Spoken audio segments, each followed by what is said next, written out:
Hello everyone, welcome to our channel South City PCMB. आज हम लोग की ट्रिग्नोमेट्री की फोर्थ क्लास है। इससे पहले की जो क्लासेस थी उसमें हम लोगों ने ट्रिग्नोमेट्रिक रेशियो देखे थे और trigonometric ratio at some specific angles देखे थे।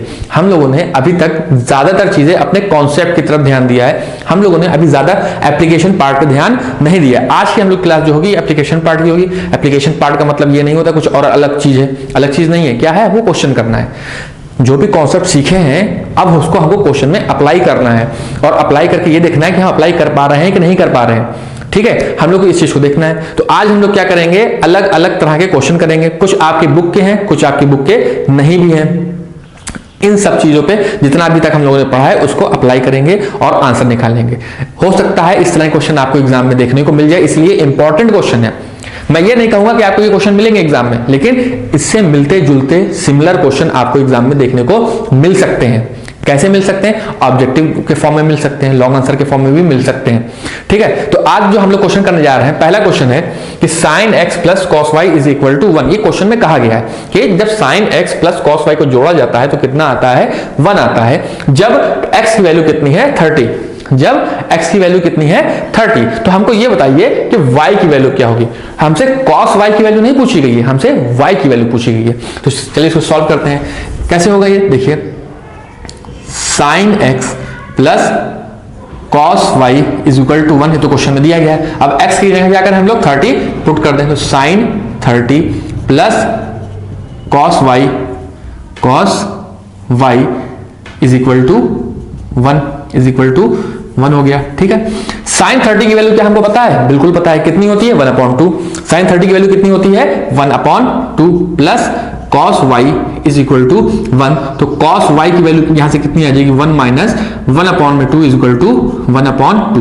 तो ये तो वैल्यू आ गई हमारी cos y की। cos y की वैल्यू कितनी आ गई? 1/2, जबकि हमसे cos y पूछा नहीं गया है, हमसे पूछा गया है y। तब अब आप यहां पे क्या करना है हम लोग को ये देखना है कि cos की ऐसी कौन सी वैल्यू होगी जिसपे 1/2 आ रहा हो। cos की ऐसी कौन सी डिग्री होगी, कौन सा ऐसा एंगल होगा जिसपे cos की वैल्यू कितनी आ जाए? 1/2। तो ऐसा हम लोग जानते हैं cos 60 क्या होता है? 1/2। तो क्या कर सकते हैं हम लोग? 1/2 की जगह पे हम लोग cos 60 लिख सकते हैं, क्योंकि दोनों सिमिलर हैं, एक जैसे हैं, एक ही चीज है, लिख सकते हैं। तो लिख दिया, तो cos y is equal to cos 60 degree.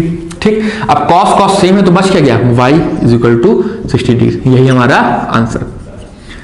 इस तरह के क्वेश्चन ऑब्जेक्टिव में पूछे जा सकते हैं। सिंपल क्वेश्चन है, येट आपको आने चाहिए, आपको पता होना चाहिए कैसे सॉल्व होगा ये। देखिए एक बार फिर से मैं इसको आपको बता रहा हूं। क्वेश्चन में कहा गया कि sin x plus cos y is equal to 1 है। ठीक, जब x की वैल्यू कितनी है? 30। तो हमको ये बताइए कि y की वैल्यू क्या होगी। हमसे cos y नहीं पूछा गया। हो सकता है बहुत से लोग यहाँ पे आंसर एंड कर दें अपना कि cos y की वैल्यू 1/2 आगे बात खत्म। नहीं, हमसे cos y की वैल्यू नहीं पूछी गई, हमसे y की वैल्यू पूछी गई, सिर्फ y की वैल्यू। तो इस तरह से हम लोग ने सॉल्व किया। जब यहाँ पे 1/2 आया तो अब हमको ये देखना है कि ऐसी कौन सी डिग्री होती है, ऐसी कौन सी एंगल होता है cos का जहां पे उसकी वैल्यू 1/2 आती है। तो हम जानते हैं कि cos 60 होता है, तो हमने cos 60 लिख दिया और y हमारे आंसर कितना आ गया? 60 डिग्री। ठीक है, अब करते हैं सेकंड क्वेश्चन। इस तरह का क्वेश्चन क्या लिखा है कि x tan 60 इंटू cos 60, मतलब ये सब क्या है? आपस में मल्टीप्लीकेशन में, x into tan 60 into cos 60, ये सब क्या है? आपस में मल्टीप्लीकेशन है, equal to sin 60 into cos 60। इधर भी ये दोनों मल्टीप्लीकेशन में है। तो ये कहा जा रहा है कि ये बताइए कि x की वैल्यू कितनी होगी। ये भी चीज हम लोग पढ़ चुके हैं। अभी तक जितनी चीज हम लोग ने पढ़ी है बस उसी के आधार पे, उसी के बेसिस पे हम लोग क्वेश्चन सॉल्व कर रहे हैं। ठीक है, और ये इंपॉर्टेंट क्वेश्चन है आपके एग्जामिनेशन पॉइंट ऑफ व्यू से। इस तरह के क्वेश्चन आपके सैंपल पेपर में भी देखने को मिल जाएंगे और कहीं ना कहीं आपके बोर्ड के एग्जाम में भी देखने को मिलेंगे ही मिलेंगे। ऐसा नहीं होगा कि आपको ना देखने को मिले। तो यहां से हम लोग को क्या करना है? x निकालना है। तो x निकालना है तो x लिख दिया इंटू tan 60। tan 60 कितना होता है? tan 60 होता है √3। कितना होता है? √3 इंटू cos 60। cos 60 कितना होता है? 1/2। ठीक है, is equal to sin 60। sin 60 कितना होता है? √3/2 √3/2 इंटू cot 60। अब cot 60 कितना होता है हमको नहीं याद है। अगर नहीं याद है तो क्या करना है? जब वो cot का उल्टा देखना है क्या होता है। cot का उल्टा होता है tan, और tan 60 कितना होता है? 1/√3। tan 60 कितना होता है? 1/√3। तो तो अगर tan 60 हमारा tan 60 अगर हमारा √3 होता है, सॉरी √3 होता है, tan 60 अगर हमारा √3 होता है तो cos 60 क्या हो जाएगा, उसका उल्टा, उसका रेसिप्रोकल। तो √3 का रेसिप्रोकल क्या होता है, 1/√3, तो उसकी वैल्यू कितनी आ जाएगी, 1/√3। अगर cot की वैल्यू नहीं याद है, सपोज नहीं याद है, तो क्या करें कि tan की वैल्यू देखें कितनी है 60 पर। तो tan 60 की वैल्यू कितनी होती है, हम लोग ने अभी लिखा है √3 होती है। कितनी होती है, √3 होती है। जब हमको tan 60 की वैल्यू पता है और हम ये जानते हैं कि cot क्या होता है, tan का रेसिप्रोकल, तो अगर tan की वैल्यू √3 है तो cot की वैल्यू कितनी हो जाएगी, 1/√3। ठीक, तो यहां पे हमने लिख दिया। तो √3 से √3 कैंसिल, 2 से 2 कैंसिल, बचा क्या, √3। तो x into √3 is equal to 1। तो x की वैल्यू कितनी आ गई, 1/√3। x की वैल्यू कितनी आ गई, 1/√3। तो x की वैल्यू तो इतनी आ गई। लेकिन अगर इसी क्वेश्चन में आपसे यह पूछा जाए कि किस ट्रिग्नोमेट्रिक रेशियो की वैल्यू 1/√3 होती है, तो क्या बताएंगे आप। देखिए यहां पे x की वैल्यू तो आ गई 1/√3, लेकिन क्वेश्चन ये कहा जाए कि ये बताइए कि जो x आया है ये किस ट्रिग्नोमेट्रिक रेशियो को बता रहा है, किस ट्रिग्नोमेट्रिक रेशियो को स्पेसिफाई कर रहा है, डिनोट कर रहा है। तो आप क्या बताएंगे, ये वैल्यू होती है किसकी, tan 30 की। tan 30 भी क्या होता है, 1/√3। मुझे उम्मीद है कि आपको समझ में आई होगी बात कि मैं क्या कहना चाह रहा हूं। देखिए अगर आपसे x पूछा जाए तो क्या हो जाएगा, 1/√3 हो जाएगा। ठीक है, लेकिन अगर आपसे ये पूछा जाए कि ये भी बताओ साथ साथ में कि x जो आया है वो किस ट्रिग्नोमेट्रिक रेशियो को डिनोट कर रहा है, वो किस ट्रिग्नोमेट्रिक रेशियो को डिनोट कर रहा है, किस ट्रिग्नोमेट्री के बारे में बता रहा है, तो क्या होगा, tan 30, क्योंकि tan 30 को ही हम जानते हैं कितना होता है, 1/√3। 1/√3। अब अगला क्वेश्चन करते हैं, ये भी अच्छा क्वेश्चन है। देखिए इसमें क्या कहा गया कि if 5 tan beta is equal to 4, क्या कहा, if 5 tan beta is equal to 4 है तो इस टर्म की वैल्यू बताइए क्या होगी। तो इस टर्म की वैल्यू बताइए क्या होगी। देखिए पहला तरीका क्या है, जैसे हम लोग पहले करते थे, एक ट्रायंगल बनाएंगे, उसमें tan की वैल्यू फिट करेंगे। tan की वैल्यू क्या हो जाएगी, tan beta is equal to 4/5। देखिए मैं यहां पे इसको एक रफी आइडिया दे रहा हूं कि आप लोग क्या करेंगे कि एक ट्रायंगल बनाएंगे, ऐसे एक ट्रायंगल बनाएंगे, फिर यहां पे क्या कहा गया है कि tan beta is equal to 4/5, ये क्वेश्चन में कहा गया। अब आप लोग सोचेंगे ऐसा कहां गया क्वेश्चन में, हमने तो वो लिखा है कि 5 tan beta is equal to 4। तो अब आप ही बताइए जब 5 उस तरफ जाएगा तो अपॉन में नहीं आ जाएगा, तो इसीलिए मैंने इसको tan को ऐसे लिख दिया। और हम लोग जानते हैं कि tan होता है परपेंडिकुलर अपॉन में बेस। इसको अगर हम थीटा मान लेते हैं तो ये हो जाएगा हमारा परपेंडिकुलर और ये हो जाएगा हमारा बेस, ये हो जाएगा 5, 4, ये हो जाएगा 5। तो इससे हम ये हाइपोटेन्यूस निकाल लेंगे। जैसे हम लोग हाइपोटेन्यूस निकालेंगे वैसे हमको साइन बीटा की वैल्यू मिल जाएगी, कॉस बीटा की वैल्यू भी मिल जाएगी, हम लोग सॉल्व कर लेंगे। ये है पहला मेथड, ये है आम जिंदगी, इसको हम लोग ऐसे कर सकते हैं। अब क्या करना है हम लोग को, मेंटोस जिंदगी क्या कहती है कि साइन बीटा है, कॉस बीटा है, साइन बीटा है, कॉस बीटा है, इसको क्या करें हम लोग कॉस से डिवाइड कर दें। क्या करें, कॉस से डिवाइड करें। इससे होगा क्या, हमारा क्वेश्चन जल्दी हो जाएगा, सिंप्लीफाइड हो जाएगा, कम लाइन में हमारा आंसर आ जाएगा। जब कोई भी चीज जो कम लाइन में हो जाती है, छोटी चीजों में हो जाती है, उसमें गलती होने की चांसेस क्या होते हैं, कम होते हैं। इसमें गलती होने के चांसेस हैं। यहाँ पे आप हाइपोटेन्यूस निकालेंगे, हो सकता है वहां पे गलती हो जाए। फिर साइन ए निकालेंगे, साइन बी निकालेंगे, साइन बीटा निकालेंगे, उसमें गलती हो सकती है। कॉस बीटा निकालेंगे, उसमें गलती हो सकती है।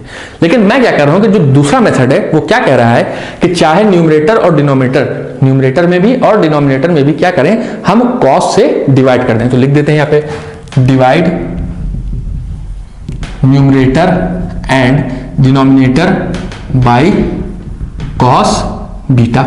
हमने क्या किया, कॉस बीटा से न्यूमरेटर को भी डिनोमिनेटर को भी डिवाइड कर दिया। तो देखिए होगा क्या, 5 इंटू साइन बीटा अपॉन में कॉस बीटा। देखिए साइन बीटा अपॉन में कॉस बीटा करेंगे तो क्या आएगा, tan बीटा। क्या आएगा, tan बीटा आएगा कि नहीं आएगा। देखिए अभी मैं इसको और सिंप्लीफाई करके बताऊंगा। अभी -2, तो 2 तो लिख दिया, इंटू कॉस बीटा अपॉन में cos beta, cos beta upon में कॉस बीटा, तो कॉस कॉस कैंसिल हो जाएगा, कुछ नहीं बचेगा, तो क्या रह जाएगा, खाली 2 रह जाएगा। वैसे ही नीचे आए तो यहां पे क्या हो जाएगा, 5 इंटू साइन बीटा अपॉन में कॉस बीटा। फिर से क्या आया, साइन बीटा अपॉन में कॉस बीटा क्या होगा, tan बीटा। तो यहां पे हमने लिख दिया 5 tan बीटा प्लस 2। अगर आप लोग को नहीं समझ में आया कैसे लिखा तो एक बार फिर से देख लीजिए, मैं बता रहा हूं। देखिए यहां पे हमने क्या किया क्या यहां पे कि 5 साइन बीटा है -2 कॉस बीटा है। तो हमने क्या किया कि यहां पर न्यूमरेटर में भी और डिनोमिनेटर में भी, इस वाले फ्रैक्शन में न्यूमरेटर में भी और डिनोमिनेटर में भी कॉस बीटा से डिवाइड किया।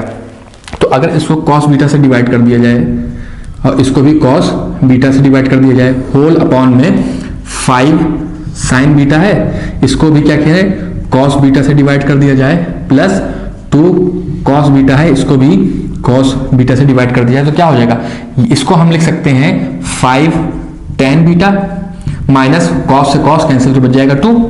वैसे ही यहां पे साइन अपॉन कॉस क्या होता है tan, 5 tan beta plus cos से कॉस कैंसिल हो गया तो बचा क्या 2।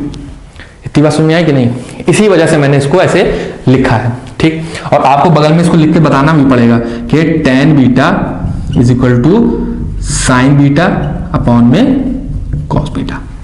तो इससे क्या होगा कि सिंप्लीफाइड हो जाएगा हमारा आंसर। हमको सारी वैल्यू पता है, हमको अब सारी वैल्यू पता है। 5 tan beta is equal to 4, question खुद कह रहा है चिक चिक के, तो क्या हो जाएगा 4 minus 2 divided by 5 tan beta फिर से क्या कह रहा है 4 प्लस 2। तो इसको सॉल्व करेंगे तो कितना आएगा 2 अपॉन में 6, तो इसकी वैल्यू कितनी आ जाएगी 1 अपॉन में 3। यही हमारा आंसर है, यही हमारा आंसर है। बहुत ही अच्छा क्वेश्चन था। करने के दो तरीके, पहला है लेंथी मेथड, दूसरा है शॉर्ट मेथड। जो शॉर्ट मेथड है वो स्मार्ट मेथड भी इसको कह सकते हैं। क्या किया था हमने ये किया था, देखा हमने कि हमको क्वेश्चन में tan दिया है, क्वेश्चन में हमको tan दिया है, तो कुछ ऐसा किया जाए कि जिससे हमारा जो हमको सॉल्व करना है उसमें भी tan आ जाए, ताकि हमको ज्यादा मेहनत ना करनी पड़े। तो हमने क्या किया कि साइन को कॉस को tan में बदलने की कोशिश की। कैसे कोशिश की, न्यूमरेटर को भी और डिनोमिनेटर को भी cos से डिवाइड किया। जब cos से इसको डिवाइड किया तो ये क्या हो जाएगा tan, इसको किया तो क्या हो जाएगा सिर्फ 2, क्योंकि cos cos कैंसिल हो जाएगा। फिर यहाँ पे साइन अपॉन कॉस क्या हो जाएगा फिर से tan, और यहाँ पे cos अपॉन cos फिर से वो कैंसिल हो जाएगा तो बचेगा खाली 2। तो ये हमारा सॉल्यूशन था। ये भी क्वेश्चन आपके एग्जाम में आ सकता है, ऑब्जेक्टिव पॉइंट ऑफ व्यू से मैं बात कर रहा हूं। फिर ये वाला क्वेश्चन है, इसको देखते हैं। इसमें कहा गया है कि ये जो टर्म लिखा है हमारे पास, इसकी वैल्यू बतानी, इस एक्सप्रेशन की हमको क्या बतानी है, वैल्यू बतानी है कितनी होगी, ठीक। ये कह रहे हैं कि 2 tan beta 2 tan 30 upon 1 plus tan square 30 की वैल्यू क्या होगी। तो 2 हमको पता है इंटू tan 30। अब फिर से सवाल उठा tan 30 कितना होता है, tan 30 होता है 1 अपॉन रूट 3, कितना होता है 1 अपॉन रूट 3 अपॉन में 1 प्लस tan स्क्वायर 30। देखिए tan 30 होता है 1 अपॉन रूट 3, tan स्क्वायर 30 कितना हो जाएगा 1 अपॉन में 3 प्लस 1 अपॉन में 3 हो जाएगा। इतनी बात समझ में आई, ठीक है। अभी क्या हो जाएगा, ऊपर अगर बात करें तो ऊपर हो जाएगा 2 अपॉन रूट 3 और नीचे हो जाएगा 4 अपॉन 3। इसको जब सॉल्व करेंगे 1 प्लस 1 अपॉन 3 तो 4 अपॉन 3 तो आएगा, करके देख लीजिएगा। फिर क्या करेंगे, ऊपर इसको ले जाके मल्टीप्लाई किया तो 6 हो जाएगा, ये ऊपर नीचे करेंगे 4 रूट 3। तो हमारी वैल्यू कितनी आई, इतनी, कितनी इतनी 6 अपॉन 4 रूट 3। अब क्या करें, इसको 2 से डिवाइड किया तो कितना आया 3 अपॉन 2 रूट 3, 3 अपॉन 2 रूट 3। हम लोग चाहते हैं, जब भी हम लोग ने क्लास 9th हो चाहे 10th हो, हम लोग एक चीज को जानते हैं कि हम ये नहीं चाहते कभी भी कि डिनोमिनेटर में इर्रेशनल नंबर हो। याद आ रहा है कि नहीं आ रहा है, पिछली बातें हैं कि हम कभी नहीं चाहते कि हमारे डिनोमिनेटर में क्या हो, इर्रेशनल नंबर हो। उसको क्या करना पड़ता है, रैशनलाइज करना पड़ता है। कैसे रैशनलाइज करते हैं, ऊपर भी उस नंबर से और नीचे भी उस नंबर से मल्टीप्लाई करके, ठीक। तो ऊपर क्या हो जाएगा 3 रूट 3 और नीचे क्या हो जाएगा 2 इंटू 3, 3 कैंसिल, बचा क्या रूट 3 अपॉन में 2। तो ये हमारा आंसर हो गया। तो इसकी वैल्यू कितनी आई, रूट 3 अपॉन में 2। देखिए आंसर ये भी हमारा सही था जब 3 अपॉन 2 रूट 3 लिखा था, लेकिन चूंकि हम चाहते हैं कि हमारा जो डिनोमिनेटर है वो रैशनल नंबर हो, वो क्या हो, रैशनल नंबर, वहां पे इर्रेशनल नंबर ना हो, तो इसलिए हम लोगों ने ये चीज किया। और ये सब चीजें हम लोग क्लास 9th में भी पढ़ चुके हैं और क्लास 10th में भी पढ़ चुके हैं। क्लास 10 में जो पहला चैप्टर हम लोगों ने पढ़ा था वो यही तो था, इर्रेशनल नंबर, तो उसमें हम लोगों ने यही काम किया था, ठीक। इसके बाद कुछ और क्वेश्चन भी करते हैं हम लोग। इसको मैं यहां से रब करता हूं, उसके बाद क्वेश्चन करते हैं।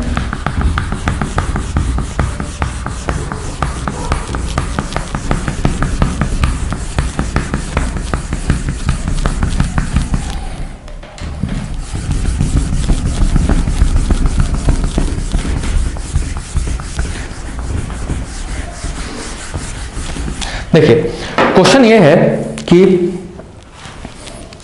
आपकी ये वाला क्वेश्चन जो है मैं आपकी एनसीईआरटी से ले रहा हूं।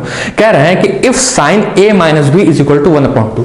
क्या कहा जा रहा है, क्वेश्चन कह रहा है if sine a minus B is equal to 1/2। ठीक है, बहुत अच्छी बात है। And cos a plus B and cos A plus B is equal to 1/2, ये भी क्या है 1/2, और ये कहा गया कि a प्लस बी जो है वो 0 से 90 डिग्री के बीच में है। क्या कहा गया कि a प्लस बी जो है वो 0 से 90 डिग्री के बीच में है और a जो है वो b से बड़ा है। तो बताइए a एंड b क्या होंगे। ये क्वेश्चन आपके पीवाईक्यूज का भी है, पीवाईक्यूज का मतलब प्रीवियस ईयर में भी आ चुका है। ये क्वेश्चन आपके एनसीईआरटी का भी है, ये क्वेश्चन आपके सैंपल पेपर में भी मिलेगा। तो कहने का मतलब ये है कि बहुत ही इंपॉर्टेंट क्वेश्चन है। कहने की बात ये है कि ये बहुत ही इंपॉर्टेंट क्वेश्चन है, इसको हमको छोड़ के नहीं जाना है। अगर हमको ये क्वेश्चन समझ में आ गया तो इससे मिलते जुलते जितने भी क्वेश्चन आने वाले होंगे वो हम सब कर लेंगे। यही तो मतलब हुआ। और सेम यही क्वेश्चन आपके प्रीवियस ईयर में आ चुका है, आपके प्रीवियस ईयर में आ चुका है, आपकी एनसीईआरटी का भी है, आपके सैंपल पेपर में भी दिया हुआ है ये वाला क्वेश्चन। अभी क्वेश्चन क्या कह रहा है, देखिए कह रहा है कि साइन a माइनस बी की वैल्यू है 1/2 और कॉस a प्लस बी की वैल्यू भी कितनी है 1/2। कहा गया कि जब a प्लस बी को हम जोड़ते हैं तो वो 0 से 90 डिग्री के बीच में आना चाहिए, 0 से 90 डिग्री के बीच में आना चाहिए और a जो है वो b से बड़ा है। तो ये बताइए a और b की वैल्यू कितनी होगी, a और b का मान कितना होगा। ठीक, तो अब हम पहला टर्म अगर लिखें, पहला टर्म मैंने लिखा as sine a minus B is equal to 1/2। याद करिए अभी मैंने जब यहाँ पे क्वेश्चन जो रब किया था, जो क्वेश्चन मैंने यहाँ पे रब किया था उसी से रिलेटेड ये क्वेश्चन है। रिलेटेड इन द सेंस, देखिए साइन a माइनस बी हमको पता है लेकिन हमको ये नहीं पता कि 1/2 क्यों दिया है। तो अब हमको ये पता करना है कि साइन की ऐसी कौन सी वैल्यू होती है जहां पर 1/2 आता है।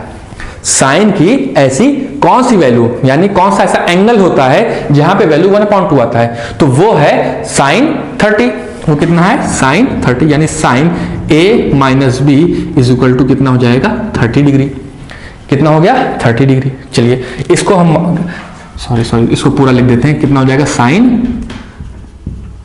30 डिग्री, है ना। तो साइन 1/2 साइन की कौन सी वैल्यू पे आता है साइन 30। ये बात समझ में आ गई। अब इधर भी साइन है, इधर भी साइन, तो साइन हटा दीजिए तो बचा क्या a minus B is equal to 30। इसको बोल दिया हमने इक्वेशन नंबर 1। इसको बोल दिया हमने इक्वेशन नंबर सॉरी इसको बोल दिया हमने इक्वेशन नंबर 1। वैसे ही अब हम इस वाली इक्वेशन को उठाते हैं, वो है cos a plus B is equal to 1/2। क्या है cos a plus B is equal to 1/2।